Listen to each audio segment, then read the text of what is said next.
Hello students, now let's start with our new topic, that is acquired immunity. In the previous video we have learned about the innate immunity. Now this is the second type of immunity and the third line of defense, that is acquired immunity. पिछले video में हमने देखा था कि किस तरह से innate immunity में हमारी बॉडी के जो कुछ बैरियर्स हैं जो प्रिवेंट करते हैं entry of pathogens into the body. लेकिन कई बार क्या होता है, जो फर्स्ट लाइन ऑफ डिफेंस है और सेकंड लाइन ऑफ डिफेंस है, इन दोनों को क्रॉस कर जाता है पैथोजन। फर्स्ट लाइन डिफेंस में क्या होता है, जो स्किन है उसमें कई बार किसी वजह से क्रैक्स हो जाते हैं, कट लग जाते हैं, जिसकी वजह से डायरेक्टली पैथोजन बॉडी में एंटर कर जाता है। और कई बार उसके पास ऐसी जो अडेप्टेशंस भी होती हैं जिसकी वजह से वो जो सेकेंड लाइन ऑफ बैरियर है, सेलुलर बैरियर्स को भी वो क्रॉस कर जाता है। हमें पता है कि जो साइटोकाइन बैरियर्स हैं वो स्पेसिफिकली किसी के जो वायरल इन्फेक्शन है उन्हीं के लिए हैं। तो साइटोकाइन बैरियर्स सिर्फ वायरल इन्फेक्शन में ही वर्क करेंगे। सेलुलर बैरियर्स में भी कई बार एडेप्टेशंस के कारण जो पैथोजेंस हैं वो सरवाइव कर जाते हैं। तो उसके बाद भी हमारे पास एक बहुत ही जो स्ट्रॉन्ग इम्यूनिटी हमारे पास प्रेजेंट है, that is known as acquired immunity. बहुत ही स्ट्रॉन्ग इम्यूनिटी हमारी है ये, that is acquired immunity. Acquired जो हमने बर्थ के बाद एक्वायर की है। अब इसके कुछ यहाँ पे पॉइंट्स दिए हैं जो आपने ध्यान से सुनने हैं। It is acquired after birth, that is when encountering with various infection. ये इम्यूनिटी हमारी बॉडी में तब डेवलप होती है जब हमें बहुत सारे इन्फेक्शन जो है हमारी को बॉडी को जब भी होते हैं, हम बहुत सारे पैथोजन से इन्फेक्ट होते हैं, तो उस टाइम पे धीरे धीरे ये हमारी बॉडी में डेवलप होती रहती है। इट इज स्पेसिफिक, ये पॉइंट मैं पहले भी बता चुकी हूँ, ये स्पेसिफिक है for each type of pathogen. हर एक पैथोजन के लिए इसका रिस्पॉन्स अलग होता है। and the most important characteristic, that is power of memory। Power of memory, यहाँ पे ब्रेन नहीं है, ये ध्यान रखेंगे क्या, या इनके पास ब्रेन होता है? ब्रेन नहीं है ये। ब्रेन तो हमारी बॉडी में नर्वस सिस्टम का पार्ट है। तो मेमोरी वर्ड यहाँ पे किसके लिए यूज किया जा रहा है? कुछ स्पेशल सेल्स के लिए जो इस इम्यूनिटी में बनती हैं और वो इंफॉर्मेशन को रिटेन करके रखती हैं किसी भी पैथोजन की, ताकि अगर वो सेकेंड टाइम एंट्री करता है बॉडी में तो उसको उसी टाइम पे खत्म किया जा सके।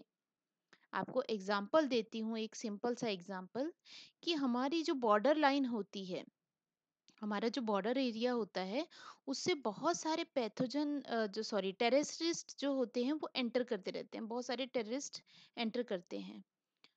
तो वो कैसे एंटर करते हैं? वो कई अलग अलग मीन्स से एंटर करते हैं। कई बार वो क्या करते हैं कि कोई ऐसा अंडरग्राउंड रास्ता बना लेते हैं उसके नीचे से और दूसरी तरफ वो क्रॉस कर जाते हैं। कई बार कोई लोग क्या करते हैं, किसी और का गेटअप लेके फिर एंटर कर जाते हैं। अलग अलग तरीके से एंटर करते हैं। अब एक बार वो एंटर तो कर गया फर्स्ट टाइम, क्योंकि हमें हमारी जो डिफेंस सिस्टम है उसको नहीं पता था कि इस तरह से भी वो एंटर कर सकता था। वो एक नया टेररिस्ट है, नया वे है एंटर करने का टेररिस्ट का। तो पहले इंफॉर्मेशन नहीं थी, लेकिन जैसे ही वो एंटर करेगा कंट्री में तो वहां पे वो अपनी एक्टिविटीज स्टार्ट कर देगा। वहां पे जो भी वो एक्टिविटीज करेगा उससे हमारे डिफेंस सिस्टम को पता चल जाएगा उसकी एंट्री का, फिर उसको खत्म किया जाएगा। लेकिन इस ड्यूरेशन में क्या होता है कि वो बहुत सारा नुकसान कर देता है। ठीक है, बहुत सारी जगह पे बहुत सारे लोगों को नुकसान कर देता है। तो उस टाइम पे वो इंफॉर्मेशन नहीं थी, हमें उसके बारे में पता ही नहीं था वो कैसे एंटर कर सकता है, किस गेटअप में एंटर कर सकता है, किस रूट के थ्रू एंटर कर सकता है।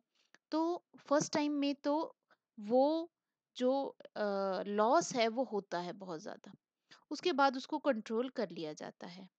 लेकिन सेकंड टाइम में अब आपको पता है कि भाई वो अंडरग्राउंड वे से भी आ सकता है, तो वहां पे चेकिंग चल पड़ेगी आपके पास, मतलब आपने उसको उसकी इन्फॉर्मेशन को रिटेन कर लिया कि वो कैसे आ सकता है या वो किस गेटअप में आ सकता है, फिर आपकी चेकिंग भी उसी के अकॉर्डिंग होनी स्टार्ट हो जाएगी। तो आपने एक स्पेशल फोर्स बना दी उस टाइम पे कि जो चेक करेगी कि अंडरग्राउंड मूवमेंट ना हो किसी की भी, या कोई स्पेशल गेटअप को पहचानने के लिए इस तरह की मूवमेंट ना हो, तो आप एक स्पेशल फोर्स वहां पे लगा देते हो इस काम के लिए, जिसके पास पूरी इंफॉर्मेशन हो कि वो ऐसे भी आ सकते हैं। तो नेक्स्ट टाइम अगर वो ऐसी कोशिश करेगा तो वो एंटर नहीं हो पाएगा, और अगर एंटर हो भी जाता है तो उसी टाइम उसको खत्म कर दिया जाएगा। इन द सेम वे, अगर पैथोजन फर्स्ट टाइम तो वो एंटर होता है, हमारे इम्यून सिस्टम के लिए नया है, तो वो एंटर भी हो जाता है, और कई बार जो है वो हमें डिजीज कॉज कर देता है, और उस टाइम पे हमारा इम्यून सिस्टम जो है एक्टिव होता है और वो उसको धीरे धीरे खत्म कर देता है। उस ड्यूरेशन में हमें डिजीज हो जाती है। लेकिन सेकेंड टाइम जब वही सेम पैथोजन एंटर करेगा, तो उस टाइम पे जब उसका इन्फेक्शन फर्स्ट टाइम हुआ था, उस टाइम पे स्पेशल सेल्स बनाई गई थी जिनको कहा था मेमोरी सेल्स।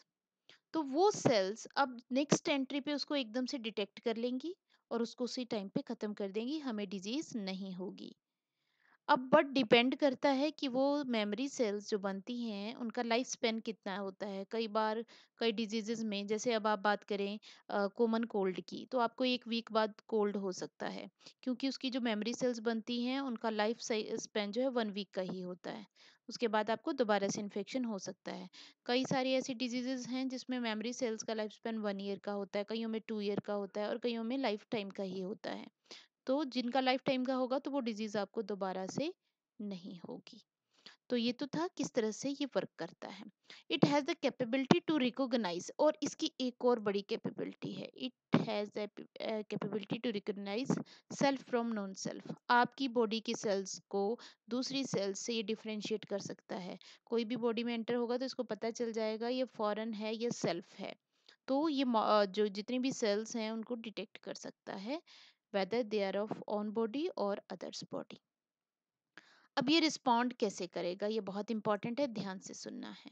अभी मैं आपको एक्सप्लेन कर चुकी हूँ वैसे इनडायरेक्टली, तो आपको यहाँ पे समझ आ जाएगा। फर्स्ट स्टेप होता है इसमें ये, when this immunity encounters a pathogens for the first time, new pathogens enter the body for the first time, it gives a response of low intensity. ये बहुत ही कम इंटेंसिटी का रिस्पॉन्स जो है वो देती है।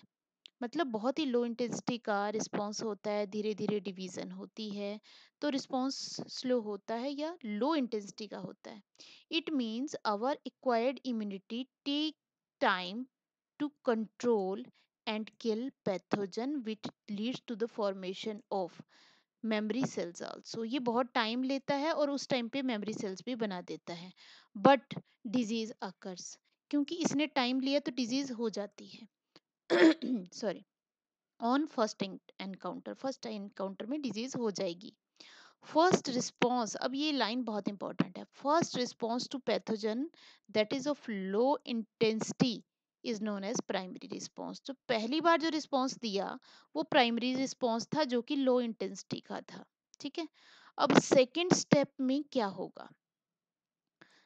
अब सब्सीक्वेंट एनकाउंटर, इस वर्ड का मीनिंग है कि second time same pathogen enter करता है बॉडी में। आप ठीक हो गए, आपको डिजीज हुई, उसके बाद आपके इम्यून सिस्टम ने कंट्रोल कर लिया, आप हेल्दी हो गए, आपको डिजीज नहीं है। अब सेकंड टाइम भी वो एंटर कर सकता है, that is known as subsequent encounter. एक के बाद दूसरी एंट्री उसी पैथोजन की of the same pathogen means the same pathogen enters again after disease was cured. तो अब हमारी इम्यूनिटी क्या करेगी, acquired immunity elicits a highly intensified response. बहुत ही हाई इंटेंसिटी का रिस्पॉन्स देती है अब हमारी immunity, a response that is strong enough to kill the pathogen so that they cantt affect our system. वो इतना स्ट्रॉन्ग रिस्पॉन्स देंगी कि वो हमारे सिस्टम को अफेक्ट नहीं कर पाएगा। This highly intensified response of immune system on subsequent exposure to pathogen is known as secondary or anamnestic response। ये लाइन डेफिनेशन बहुत बार आती है। What do you mean by secondary और anamnestic response, how it is different from the primary response.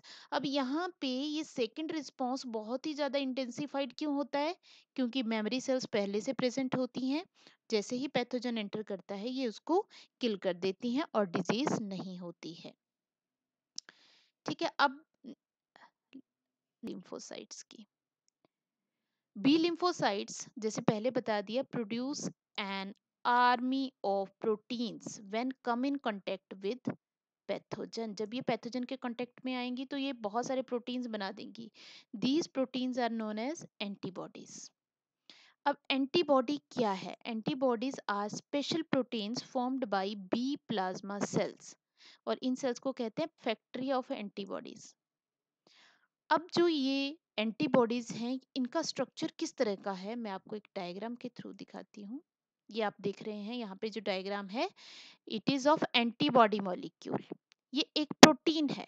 आपको पता है कि प्रोटीन किससे बना होता है? एमिनो एसिड से, या peptide chain. Peptide chain amino acid की चेन होती है। तो यहाँ पे क्या है, ये पेप्टाइड चेन है। ये एक लॉन्ग पेप्टाइड चेन है जिसको हैवी पेप्टाइड चेन कहते हैं, ये वाली लंबी वाली। यहाँ पे भी ये पूरा एक मॉलिक्यूल है, दो नहीं है, ध्यान रखना, ये एक ही एंटीबॉडी मॉलिक्यूल है। तो इस मॉलिक्यूल में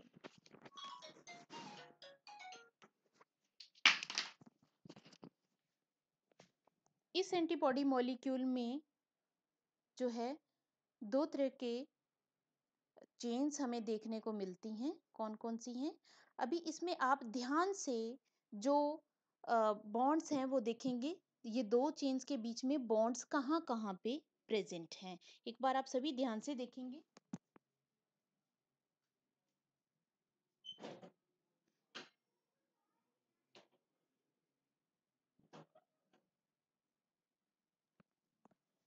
तो यहाँ पे जो बॉन्ड्स हैं, डाइसल्फाइड बॉन्ड्स आप देख रहे हैं, यहाँ पे आप देख रहे हैं, दीज आर डाइसल्फाइड बॉन्ड्स।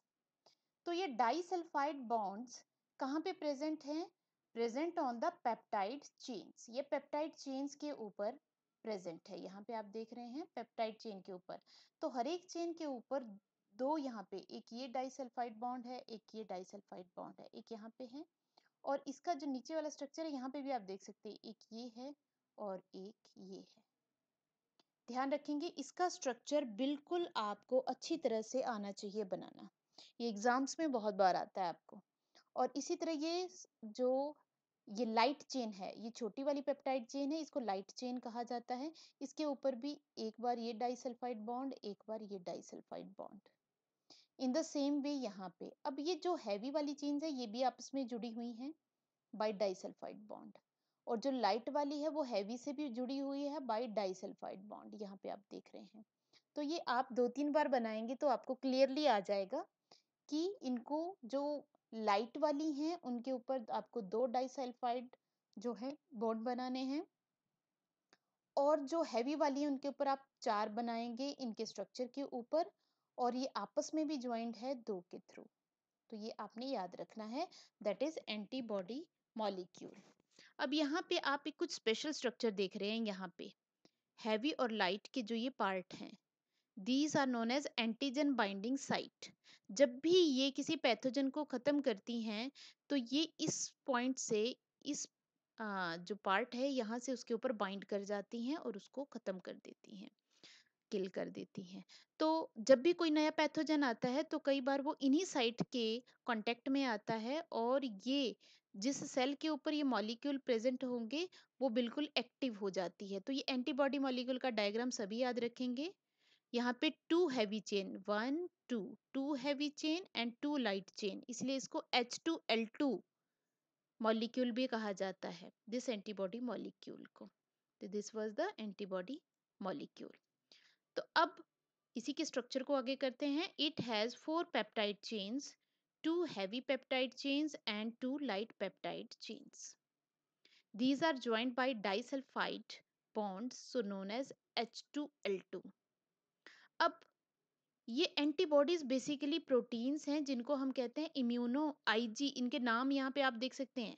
हमारी बॉडी में कितनी तरह की एंटीबॉडीज प्रेजेंट होती हैं? बहुत टाइप्स की होती हैं। यहाँ पे आपको 4 टाइप आपको बताए जाएंगे: IgA, IgM, IgE, IgG। आप ये याद रखें, what do you mean bye IG? IG is immunoglobulin, ये एक प्रोटीन है, इम्यूनोग्लोबुलिन प्रोटीन। तो IgA, IgM, IgE and IgG। तो ये एंटीबॉडीज हैं जो हमारी बॉडी में बनती हैं। तो यहाँ पे हम देखेंगे कि किस तरह से पैथोजन जब बॉडी में एंट्री करता है तो किस तरह से रिस्पॉन्स होता है। तो ये मान लो कि आपकी स्किन थी, इसके अंदर जो है ये पैथोजन्स है, ये एंटर कर गए। ठीक है।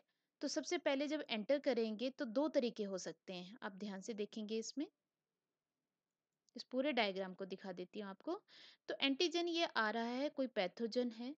ये सबसे पहले ये जो है मैक्रोफेज है, ये मैक्रोफेज के कांटेक्ट में आएगा पहले। ठीक है। या डायरेक्ट ये बी सेल के कांटेक्ट में भी आ सकता है, दोनों के आ सकता है, क्योंकि ये दोनों ही प्रेजेंट है हमारी बॉडी में। तो ये आया तो इसको एनगल्फ कर लिया, यहाँ पे देखो इसने एनगल्फ कर लिया। एनगल्फ करने के बाद यहाँ पे एंटीजन एमएचसी मार्कर इसको कहा जाता है, जो कि इस पैथोजन की इंफॉर्मेशन को इसके सरफेस के ऊपर प्रोट्रूड कर रहा है, इसके सरफेस के ऊपर इसकी इंफॉर्मेशन है। तो ये जब भी मैक्रोफेज कहीं पे भी जाएगी तो इस पे एंटीजन एमएचसी कॉम्प्लेक्स बन गया। जो एंटीजन के स्पेशल प्रोटीन थे ये इसके सरफेस के ऊपर आ जाते हैं, ताकि बाकियों को भी एज एन इंडिकेटर, ताकि बाकियों को बताया जा सके सेल्स को कि बॉडी में इन्फेक्शन हो चुका है। तो यहाँ पे आप डायग्राम में देख सकते हैं कि किस तरह से बहुत सारे जो मैक्रोफेज है वो मूव कर रही है किसकी तरफ। ये है T helper cell, T cell. ये टी सेल को स्टिमुलेट करेगी। ये टी सेल किसको स्टिमुलेट कर रही है, बी सेल को, ताकि वो डिवाइड करे और एंटीबॉडीज बनाए, और एंटीबॉडीज उस पैथोजन को खत्म कर दे। और साथ में क्या बनाएगी, मेमोरी सेल। तो एक दूसरा वे है कि ये डायरेक्ट बी प्लाज्मा सेल के कांटेक्ट में आती हैं, जो कि ये आप इसके ऊपर सरफेस के ऊपर एंटीबॉडी मॉलिक्यूल्स देख सकते हैं। जैसे ही इसके कांटेक्ट में आएगी ये सेल, बी सेल स्टिमुलेट हो जाएगी और ये डिवाइड करेगी into two types of cell, plasma cell and memory cell. दोनों तरह की सेल जो है ये बनाएगी। तो प्लाज्मा सेल तो एंटीबॉडी बनाएगी, उनको ब्लड में डाल देगी और वो पैथोजन को खत्म करेंगे, और मेमोरी सेल्स इसकी इंफॉर्मेशन को रिटेन करके रखेगी। तो ये दोनों मैकेनिज्म के थ्रू डिवाइड कर सकते हैं, एक तो हेल्पर की हेल्प से भी और डायरेक्ट भी ये स्टिमुलेट होने पे ये डिवाइड कर सकती हैं। अब बात आ जाती है नेक्स्ट, व्हाट आर आईजी,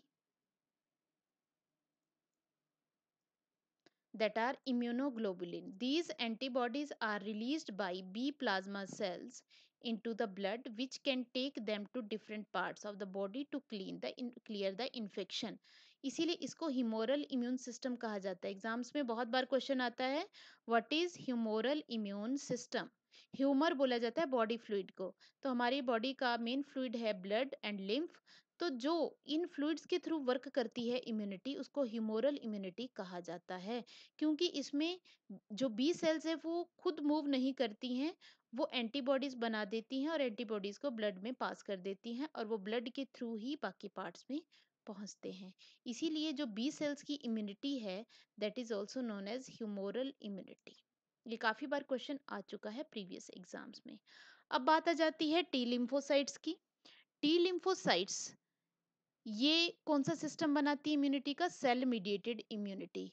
क्यों, क्योंकि ये खुद मूव करती हैं, सेल मीडिएटेड, जिसमें सेल खुद काम कर रही है, खुद पैथोजन को खत्म कर रही है, that is known as cell mediated immunity. तो इसमें कौन कौन सी सेल्स के टाइप बनते हैं, टी सेल जब भी डिवाइड करेगी तो इसके बहुत सारे टाइप्स होते हैं, like T T killer cell, T helper cell, T suppressor cell and T memory cell. तो जो टी किलर सेल है, टी किलर सेल वो हैं जो पैथोजन को किल करती हैं, जाके वो खुद मूव करती हैं और पैथोजन को खत्म कर देती हैं, किल कर देती हैं। हेल्पर सेल वो सेल्स हैं जो बी सेल्स को इंफॉर्मेशन देती हैं कि पैथोजन की एंट्री हो चुकी है, और उनको स्टिमुलेट करती हैं, डिवाइड करने के लिए उनको स्टिमुलेट करती हैं। तो इट मीन्स ये बहुत इंपॉर्टेंट सेल हैं जो दोनों सिस्टम्स को स्टिमुलेट करती हैं। टी वाला सेल मीडिएटेड इम्यूनिटी को भी और ह्यूमोरल इम्यूनिटी दोनों को स्टिमुलेट करती हैं। तो ये सबसे इंपॉर्टेंट सेल्स मानी जाती हैं हमारी एक्वायर्ड इम्यूनिटी की टी हेल्पर सेल्स।